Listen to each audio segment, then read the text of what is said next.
bersyukur kita dikasih kesempatan lagi untuk datang beribadah memuji nama Tuhan. Sebelum kita mulai ibadah online kita ambil sikap satu sejenak pada pagi hari ini.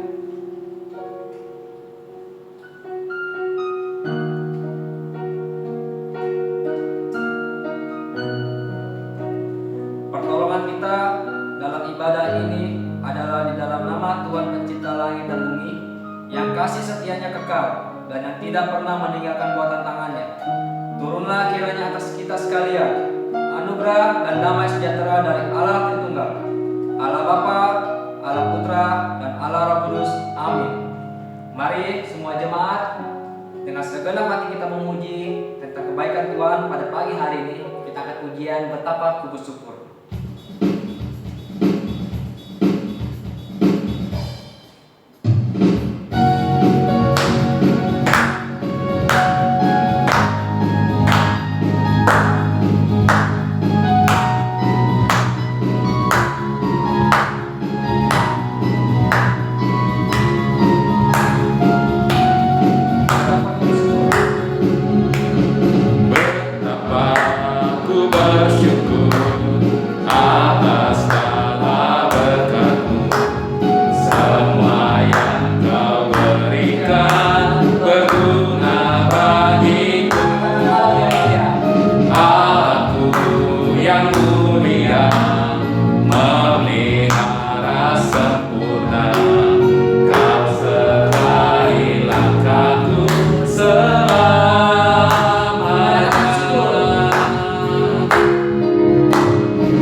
Bapa, kami serahkan semuanya di dalam tangan-Mu. Di dalam nama Tuhan Yesus kami berdoa dan mengucap syukur.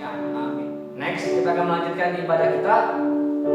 Sebelum kita mendengarkan firman Tuhan yang akan disampaikan oleh hambanya, mari kita persiapkan hati kita untuk menyambut firman ini dengan sebuah pujian, Kau mengenal hatiku.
Shalom, salam sejahtera dalam kasih Tuhan kita Yesus Kristus.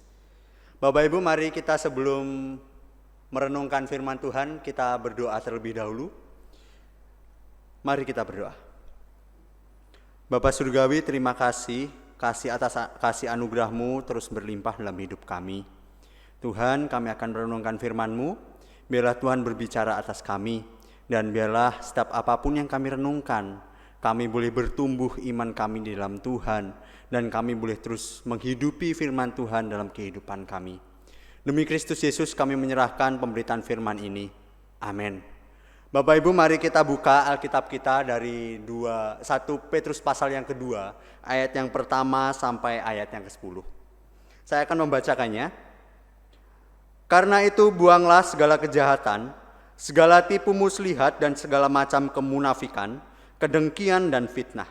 Dan jadilah sama seperti bayi yang baru lahir, yang selalu ingin akan susu yang murni dan yang rohani, supaya olehnya kamu bertumbuh dan beroleh keselamatan, jika kamu benar-benar telah mengecap kebaikan Tuhan.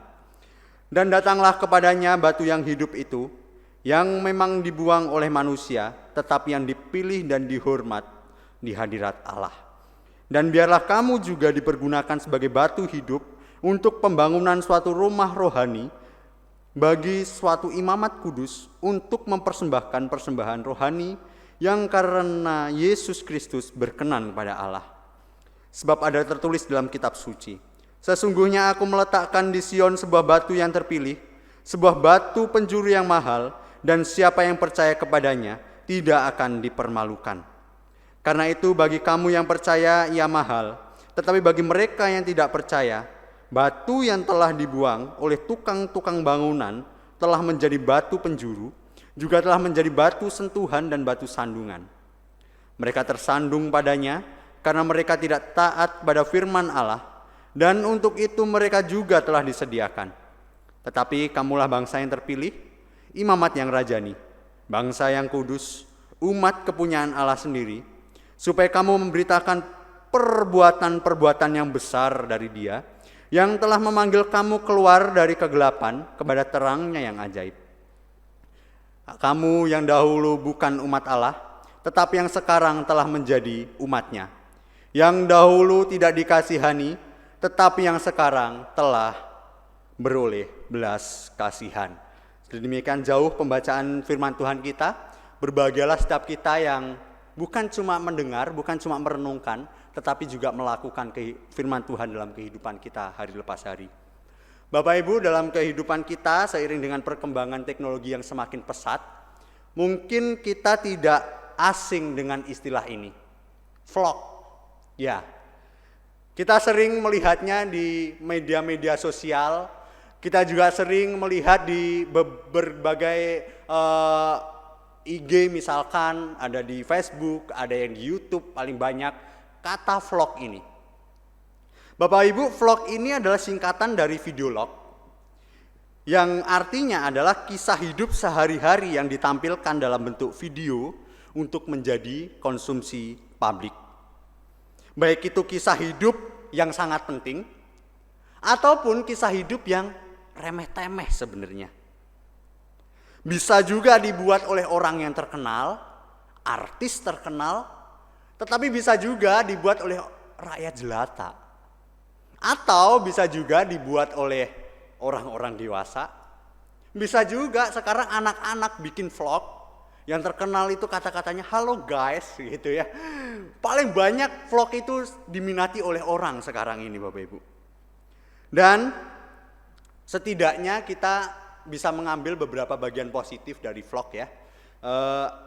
Saya beberapa kali mengikuti satu vlog ya, seorang anak muda berbakat, berprestasi yang bernama Jerome Pauline, mungkin anak-anak muda juga pada tahu semua, mengisahkan kisah hidup yang ada di Jepang. Di beberapa vlognya terdapat dia mengajar di perkuliahan, dia bisa berargumentasi dengan teman-teman yang lain, ataupun ada beberapa vlog-vlog yang lain yang dibuat oleh Jerome Pauline di dalam kanal YouTube-nya Nihongo Mantapu. Di situ saya khususnya dan mungkin yang melihat yang lain itu belajar oh ternyata budaya Jepang itu seperti ini. Bisa belajar seperti itu. Kita juga bisa belajar, oh ternyata kita dapat inspirasi dari vlog itu sendiri. Atau kita bisa belajar hal-hal yang lain. Karena kita bisa mengaksesnya di layar HP kita ataupun di layar laptop kita. Dari vlog itu. Tetapi Bapak Ibu juga tidak bisa dipungkiri, ternyata ada berbagai vlog, ini lepas dari vlognya Jerome Pauline, ada berbagai vlog yang ternyata sifatnya negatif. Ada berbagai vlog yang mengumbar-umbarkan diri sendiri, dan ada juga yang mengesampingkan kehidupan yang sangat-sangat negatif dan merugikan orang lain. Bapak Ibu, dalam kehidupan kita sekarang kita sering melihat vlog-vlog itu bukan di media sosial. Tapi bagi yang tidak bermedia sosial mungkin juga nggak sering melihat itu. Mungkin juga sekarang kita langsung berpikir, nah terus apa kegunaannya bagi kita kok kita ngomongin tentang vlog? Ya, Bapak Ibu mungkin kita nggak hobi bervlog gitu ya. Tetapi sesungguhnya kehidupan kita itu juga bisa diakses oleh orang lain. Kehidupan setiap kita itu bisa dilihat oleh orang lain. Bahkan kehidupan kita itu dinikmati oleh orang lain. Orang lain melihat kehidupan kita, orang ini kehidupannya bagaimana ya? Orang percaya ini kehidupannya apakah baik atau tidak ya? Nah Bapak Ibu mungkin kita nggak bervlog di media sosial. Tetapi kehidupan kita itu sesungguhnya diakses oleh orang banyak, dinikmati oleh orang banyak, bahkan dilihat oleh orang banyak. Pertanyaannya bagi kita saat ini, lalu kehidupan seperti apakah yang kita sering tampilkan ke orang lain yang bisa dinikmati orang lain?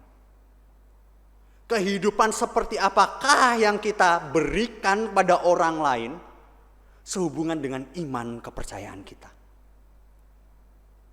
Pada perenungan kita hari ini kita akan belajar beberapa hal yang sehubungan dengan identitas atau status kita sebagai orang percaya. Kita yang dulunya jauh daripada Tuhan. Kita yang berdosa yang seharusnya kita nggak layak dari hadapan Tuhan. Tetapi Tuhan melayakkan kita. Sehingga status kita diangkat menjadi anak-anak Allah.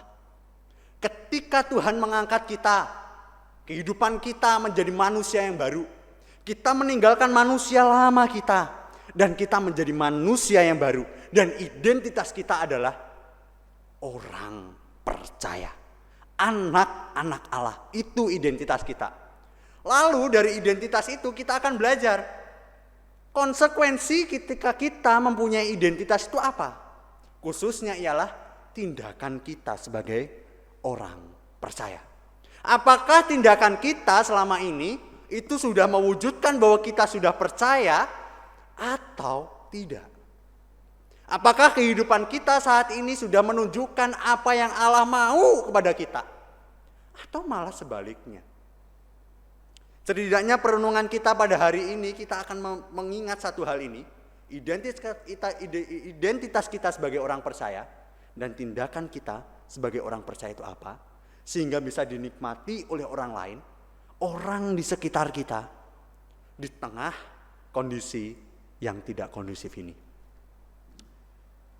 Bapak Ibu, dalam perenungan kita khususnya di dalam 1 Petrus pasal yang kedua ayat 1 sampai 10, dikisahkan di situ itu sebenarnya teks ini tidak lepas dengan kehidupan orang percaya yang mengalami suatu penderitaan. Kehidupan orang percaya yang dianiaya, kehidupan orang percaya yang ditindas habis-habisan, kehidupan orang percaya yang dijarah ekonominya, harta kekayaannya karena iman kepercayaannya. Dan kalau misalkan boleh saya katakan Bapak Ibu, dalam konteks penderitaan kita ambil esensinya, sebenarnya kehidupan pada zaman dahulu dengan kehidupan pada zaman sekarang yang saat ini kita hidup, secara esensi mungkin sama. Kita mengalami penderitaan, iya kita masih tetap mengalami penderitaan. Kita mengalami masalah, iya kita masih mengalami masalah. Kita mengalami tantangan, iya kita masih mengalami tantangan. kehidupan pada zaman Petrus menuliskan teks ini dengan zaman kita saat ini secara esensi mungkin masih sama. Mengalami penderitaan, pencobaan, ujian, tantangan, masalah itu masih tetap ada.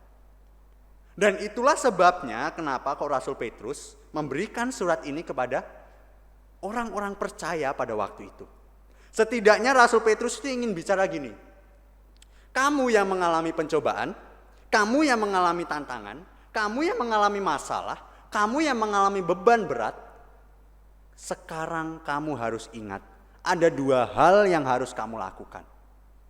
Aku bukan cuma memberikan nasihat kepada kamu, tetapi aku sudah memberikan penghiburan kepada kamu bahwa Yesus Kristus adalah Tuhan, dan sekarang adalah waktunya kamu menunjukkan pada dunia bahwa kamu adalah orang percaya. Apa yang akan kita tampilkan? Yang pertama Bapak Ibu, yang akan kita tampilkan kepada dunia yaitu menanggalkan dosa dan menampilkan hidup baru bersama Kristus. Di dalam ayat yang pertama sampai ayat yang ketiga di situ jelas dikatakan, karena itu buanglah segala kejahatan, segala tipu muslihat dan seterusnya. Dan ayat 3 saya bacakan, jika kamu benar-benar telah mengecap kebaikan Tuhan. Bapak Ibu, menanggalkan dosa dan menampilkan hidup baru bersama Kristus. Lantaran hidup baru yang seperti apa yang Tuhan ingin tekankan. Pastinya hidup baru yang selalu menginginkan akan air susu yang murni. Apa air susu yang murni? Yaitu firman Tuhan. Bapak Ibu, firman Tuhan itulah yang memberi pertumbuhan iman kita. Firman Tuhan itulah yang memberi pedoman supaya kita beroleh hidup yang benar. Mari, di tengah kondisi yang tidak kondusif, mungkin kita sedang mengalami penderitaan pada saat ini. Mengalami masalah tekanan yang begitu sangat hebat yang merongrong roh atau jiwa kita. Tetapi tetap ingat Bapak Ibu dan tetap harus terus dilakukan. Mari kita tetap terus merenungkan firman Tuhan. Tekun akan firman Tuhan. Karena firman Tuhan itulah yang akan memberikan pertumbuhan iman kita. Memberikan pertumbuhan kita supaya kita mempunyai pedoman hidup yang benar. Sehingga kita bisa menanggalkan segala kejahatan, segala tipu muslihat, segala kemunafikan, kedengkian, dan fitnah. Dasarnya apa? Dasarnya ada yang di ayat ketiga. Jika kamu benar-benar mengecap kebaikan Tuhan. Karena kebaikan Tuhan itulah yang menjadi dasar kita kenapa kita bisa menampilkan hidup baru bersama Kristus. Bukan supaya kita mendapatkan kebaikan Tuhan. Kalau kita dapat pun itu bonus bagi kita dan puji Tuhan. Bukan karena itu. Tetapi karena Tuhan sudah baik kepada kita. Tuhan sudah memberikan keselamatan bagi kita. Maka kita menampilkan hidup yang baru bersama Kristus. Untuk menumbuhkan iman kita di dalam Tuhan. Itulah hal yang pertama yang bisa kita tampilkan di tengah kondisi dunia yang saat ini. Lantaran yang kedua itu apa? Di dalam ayat 4 sampai ayat yang ke-10 di situ jelas dituliskan dan saya memberikan satu kalimat. Mari kita menampilkan identitas umat percaya kita di tengah dunia yang berdosa. Bapak Ibu, Rasul Petrus memberi nasihat pada orang-orang percaya waktu itu. Sekalipun kalian menderita, tetapi tetap harus hidup sesuai dengan identitas umat Tuhan yang memberi berkat kepada orang lain. Mengasihi orang lain. Sekalipun engkau ditindas, jangan lupa bahwa engkau adalah batu yang hidup yang bisa dipergunakan untuk membangun kehidupan rohani orang. Dan itulah di ayat yang kelima di situ jelas dikatakan, kamu juga dipergunakan sebagai batu yang hidup. Yang pertama. Yang kedua, dasar yang kedua adalah di ayat yang 9. tetapi kamulah bangsa yang terpilih, imamat yang rajani, bangsa yang kudus, umat kepunyaan Allah sendiri. Tugasnya apa? Supaya kamu memberitakan perbuatan-perbuatan yang besar dari Dia. Bapak Ibu, ternyata di tengah penderitaan, Tuhan tidak menginginkan supaya kita diam. Enggak. Zaman dulu mereka menderita, tapi Rasul Paulus menasihati, enggak boleh diam. Apa yang dikerjakan? Memberitakan perbuatan-perbuatan yang besar dari Dia. Bapak Ibu, di tengah situasi kita seperti ini, kita masih bisa berpatutnya bersyukur ya, kita masih bisa beribadah. Kita masih bisa merenungkan firman Tuhan dan kita masih bisa menikmati karya Tuhan dalam hidup kita.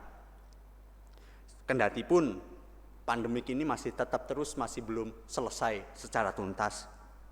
Tetapi jangan lupa melalui perenungan firman Tuhan hari ini, kita ini saksi. Kita punya tanggung jawab yang besar bahwa kita untuk memberitakan kabar terang Injil dengan perbuatan, perkataan kita. Bapak Ibu, mari kita tetap terus menjadi saksi Tuhan. Kita tetap terus menceritakan kebaikan Tuhan melalui perkataan, perbuatan, maupun kasih kita kepada orang-orang yang masih membutuhkan. Beberapa waktu yang lalu Bapak Ibu, ada seorang sarjana dari Amerika Serikat yang bernama David De Silva memberikan suatu bisa dibilang artikel atau bisa ceramah ya. Dia mengatakan begini, ini seputar dengan keadaan dunia yang tidak kondusif. David De Silva juga menceritakan tentang ini. Bapak Ibu, pada masa awal perkembangan kekristenan itu dilihat dan dipandang sebagai sebuah virus. Bahkan ada begitu banyak para pemimpin-pemimpin Roma itu juga menganggap bahwa kekristenan itu sebagai virus yang mematikan. Sehingga virus ini bagi orang Roma harus dimusnahkan dan harus ditumpas habis. Mereka bilang bahwa wabah ini dimulai dari Yerusalem. Jadi virus kekristenan itu dimulai dari Yerusalem dan sumber utama virus itu adalah Yesus Kristus. Bagi mereka, bagi orang-orang Roma yang menuliskan teks ini, itu orang Kristen itu dianggap sebagai virus. Sehingga tidak heran pada waktu itu orang-orang Kristen itu ditumpas. Orang-orang Kristen itu ingin dianiaya.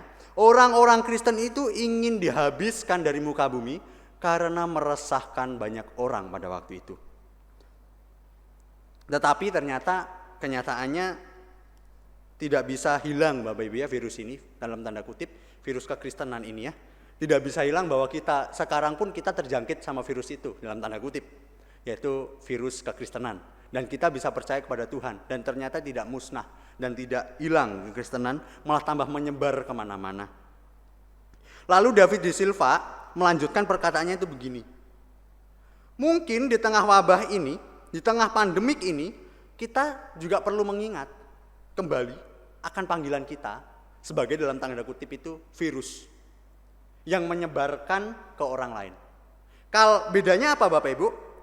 Jika di dalam pandemik corona ini, COVID-19 itu menyebarkan penyakit, menularkan sakit, memberikan kabar kematian, ketakutan, tetapi kita sebagai saksi atau virus-virus Kristus dalam tanda kutip, mari kita menyebarkan atau menularkan kasih, kebaikan Allah seluas-luasnya.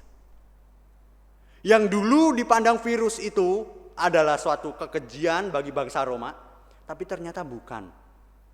Bagi orang percaya memang batu sandungan, tetapi bagi kita yang percaya, itu adalah Injil keselamatan supaya kita beroleh hidup yang kekal. Dan bagi kita yang sudah menerima kebaikan Tuhan, dan bagi kita yang punya tanggung jawab, mari kita menyebarkan dalam tanda kutip virus-virus Kristus itu. menampilkan Kristus yang tidak dilihat sehingga bisa kelihatan melalui kita. Menghadirkan Kristus kepada banyak orang melalui kita. Mengabarkan kebaikan Tuhan melalui kita. Baik melalui perkataan kita, tingkah laku kita, ataupun kasih kita kepada orang lain. Kiranya firman Tuhan pada hari ini boleh terus menguatkan setiap kita. Boleh terus mengingatkan setiap kita bahwa identitas kita adalah orang percaya. Identitas kita adalah anak-anak Tuhan. Identitas kita dalam tanda kutip, mohon maaf jika ada yang tidak setuju, virus Kristus yang harus menularkan kasih, yang harus memberikan kedamaian bagi orang lain, yang harus menjadi alat damai sejahtera bagi orang-orang lain. Dan selain itu, mari kita bertumbuh melalui firman Tuhan yang murni, sehingga kita bisa menanggalkan segala dosa kita, sehingga kita bisa menanggalkan segala pelanggaran kita, sehingga kita bisa layak dan kita bisa menjadi serupa dengan Tuhan. Kita tunduk kepala, kita berdoa. Bapak Surgawi, terima kasih atas anugerah Tuhan yang besar bagi setiap kami. Atas kebaikan-Mu yang boleh terus kami terima bagi hidup kami. Berkat makanan minuman ataupun sampai keselamatan yang boleh kami terima, kami bersyukur. Tuhan, kami mau meresponi kebaikan Tuhan untuk kami boleh terus bertumbuh iman kami, tekun terhadap firman Tuhan, dan kami boleh menanggalkan kehidupan lama kami. Dan kami mau menjadi saksi Tuhan, dan kami mau mengasihi orang-orang di luar sana. Kami mau untuk boleh terus menjadi alat damai sejahtera untuk kemuliaan nama Tuhan, untuk persembahan yang harum bagi nama Tuhan, untuk kemuliaan nama Tuhan. Berkati setiap kami, tolong setiap kami untuk kami boleh melakukan firman Tuhan. Demi Kristus Yesus kami bersyukur dan kami berdoa. Amin. Oke, terima kasih atas firman Tuhan yang telah disampaikan oleh mbaknya yang begitu indah. Untuk meresponi firman Tuhan yang sudah kita dengar pada pagi hari ini, sekalian untuk menutup ibadah online pada pagi hari ini juga, mari kita mempersiapkan hati kita dengan penuh ucapan syukur karena atas kebaikan Tuhan kepada kita. Kita angkat pujian dengan apakan kebalas Tuhan.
Kau selamatkan hidupku.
Saudara kekasih dalam Kristus Yesus, kita akan mengakhiri ibadah kita. Semangat kita untuk boleh bersama-sama berdiri dan kita akan menerima berkat daripada Tuhan. Saudaraku yang kekasih dalam Kristus Yesus, pergilah, laksanakanlah firman Tuhan yang sudah kita dengar dan terimalah berkat Tuhan. Kiranya kasih karunia dari Allah Bapa kita, damai sejahtera di dalam Kristus Yesus, persekutuan, pimpinan, kekuatan, serta pertolongan dari Roh Kudus menyertai dan memberkati saudara sekalian dari pagi hari ini lagi sampai Tuhan Yesus datang kali yang kedua, bahkan sampai selama-lamanya. Amin. Silakan duduk. Mari kita memperhatikan beberapa warta melalui slide yang berikut. Sampai jumpa minggu depan. Tuhan Yesus memberkati.